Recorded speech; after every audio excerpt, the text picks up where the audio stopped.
नमस्कार दोस्तों, मैं रत्नदीप जैन और आप देख रहे हैं हमारा यूट्यूब चैनल एस्ट्रो आरडीजे।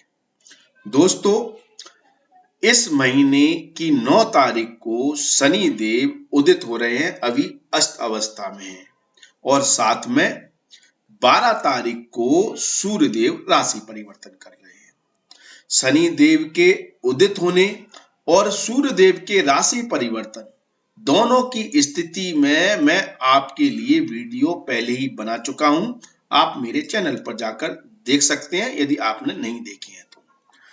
यहां पर हम चर्चा करेंगे कि शनि देव के उदित होने से और सूर्य देव के राशि परिवर्तन के बाद शनि देव और सूर्य देव दोनों इंडिपेंडेंटली बहुत पावरफुल हो गए हैं और इसका आपके जीवन पर क्या प्रभाव पड़ने जा रहा है, आप किन परिस्थितियों में अपने इतिहास को बदलने जा रहे हैं, आप अपने काम को बदल सकते हैं, अपने व्यवहार को बदल सकते हैं, अपनी आर्थिक स्थिति को बदल सकते हैं, अपने जीवन के कई क्षेत्रों में आपको कुछ बदलाव देखने को मिल सकते हैं। इसलिए यह दोनों तिथियां बहुत ऐतिहासिक रोल प्ले आपके जीवन में कर सकती हैं। अब धनु राशि वाले जातकों के लिए तो स्वाभाविक है, यह परिवर्तन आपके धन भाव में ही हो रहा है, तो धन संबंधित मामलों में विशेष तौर पर आपको परिणाम देखने को मिलेंगे। तो किस तरह के परिणाम देखने को मिलेंगे? तो यहां पर आपका राशि स्वामी गुरु शनि देव के साथ युति कर रहा है और नीच भंग राजयोग बना रहा है। तो ऐसी स्थिति में आर्थिक मामलों में लेकर थोड़ी सी चिंताएं होंगी क्योंकि गुरुदेव नीच के हैं, लेकिन नीच भंग राजयोग है तो थोड़ा बहुत सपोर्ट शनिदेव से मिलेगा जिससे अचानक लाभ प्राप्त होंगे। लेकिन नीच होने के कारण आर्थिक मामलों को लेकर थोड़ी चिंताएं आपकी बनेंगी। आप आर्थिक मामलों में जो भी कार्य करेंगे या निर्णय लेंगे उसको लेकर एक भय की स्थिति बनी रहेगी, चिंतित रहेंगे, आपको डर रहेगा ये काम होगा या नहीं होगा, आप काफी नकारात्मक सोच रखेंगे। लेकिन नीच भंग योग होने से आपको आर्थिक लाभ अद्भुत प्राप्त होंगे, अचानक प्राप्त होंगे और बहुत ही शानदार प्राप्त होंगे। इसलिए आर्थिक मामलों में आपके द्वारा लिए गए निर्णयों से विशेष लाभ प्राप्त होने के योग यहाँ पर शनिदेव बना रहे हैं। अब यहाँ पर गुरुदेव चल अचल संपत्ति के स्वामी भी हो गए हैं क्योंकि आपके चौथे भाव के स्वामी हैं। तो चल अचल संपत्ति को लेकर कुछ विवाद की स्थिति यहाँ बन सकती है, परिवार के किसी सदस्य से बन सकती है, पारिवारिक कोई बंटवारा है तो उसको लेकर वाद विवाद की स्थिति बन सकती है, कोर्ट कचहरी में कोई केस है तो आपको वह मानसिक चिंताएं देगा, लेकिन पक्ष आपके निर्णय में आएंगे क्योंकि नीच भंग राजयोग है, आपको अद्भुत लाभ देखने को मिलेंगे। इसलिए यह नीच भंग राजयोग आपको आर्थिक मामलों में थोड़ी मानसिक चिंताओं के साथ आर्थिक लाभ देने की योग बना रहा है। इसलिए आर्थिक मामलों में आपके जीवन में बहुत बड़ा बदलाव आगे आने वाले समय में देखने को मिलेगा। अब यहाँ पर हम दूसरी स्थिति की चर्चा करते हैं। देखो, यहाँ पर शुक्र देव जो हैं वह आपके छठवें भाव के स्वामी हैं और साथ में आपके लाभ स्थान के स्वामी हैं और दोनों के स्वामी होकर धन भाव में बैठे हुए हैं और अपने परम मित्र शनि के साथ युति करे हुए हैं और यह शनि देव का ही घर है, तो शनि देव तो निश्चित रूप से शुक्र देव की मदद करेंगे।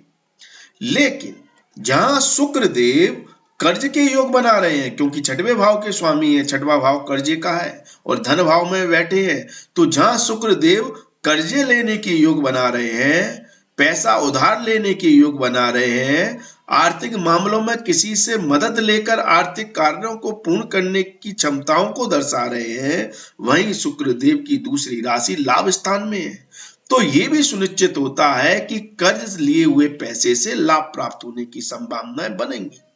तो ऐसी स्थिति में यदि आपने अपने व्यापार के लिए, पर्सनल काम के लिए या किसी भी चीज के लिए बैंक में लोन अप्लाई कर रखा है तो वह आपका अप्रूव हो सकता है, या आपको आर्थिक मामलों में किसी बाहरी व्यक्ति से या किसी भी व्यक्ति से लोन के द्वारा या उधार पैसे लेकर आपके कार्य पूर्ण हो सकते हैं, आपको किसी से मदद मिल सकती है।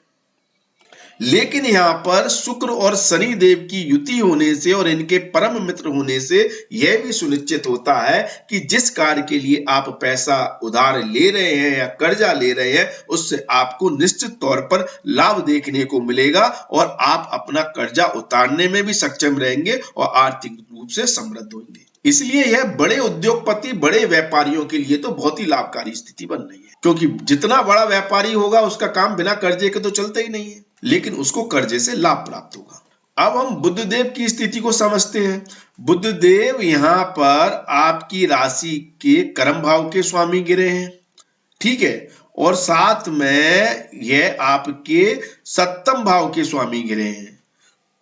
तो सप्तम भाव भी आपके व्यापार को दर्शाता है, डेली के व्यापार को दर्शाता है। अर्थात जो लोग डेली की आमदनी करते हैं, जैसे कोई दुकान चलाते हैं, कोई ठेला लगाता है, कोई कुछ काम करता है, या डेली की आमदनी होती है, उस व्यापार को यहाँ पर आपके बुध देव दर्शा रहे हैं।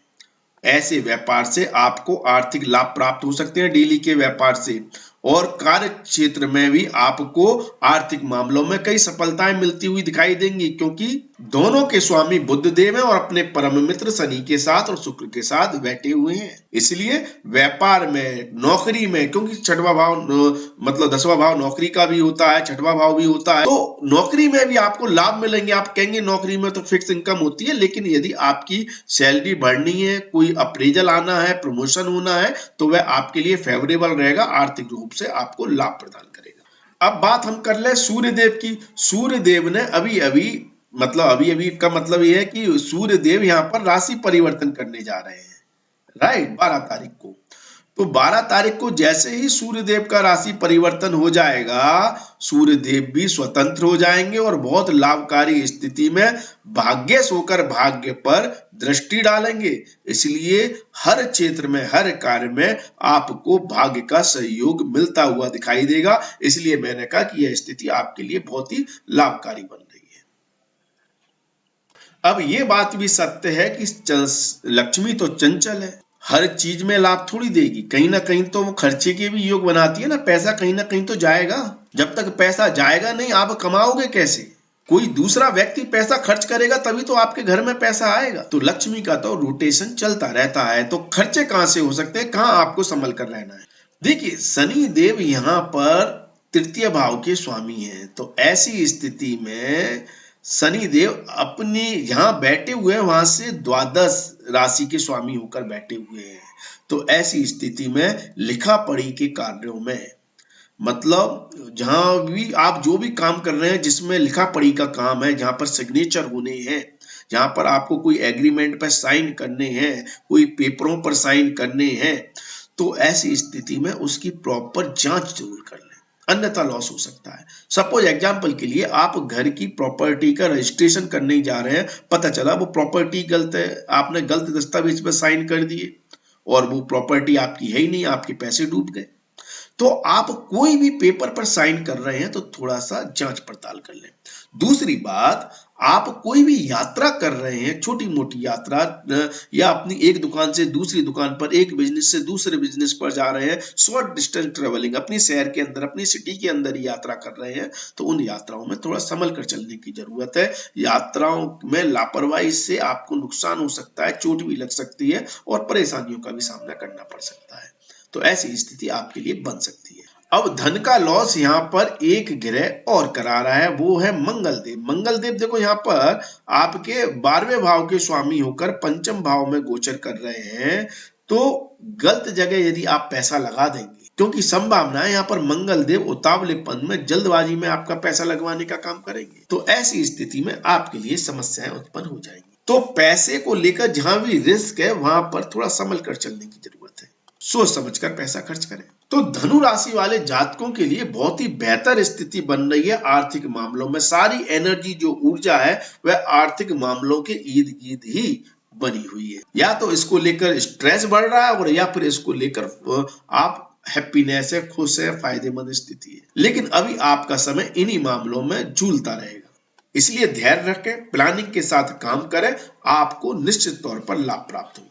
यदि आपको हमारा ये वीडियो पसंद आया है तो लाइक, सब्सक्राइब और कमेंट्स अवश्य करें, शेयर करना ना भूलें। धन्यवाद, थैंक यू, जय माता दी, माता रानी आपका कल्याण करें।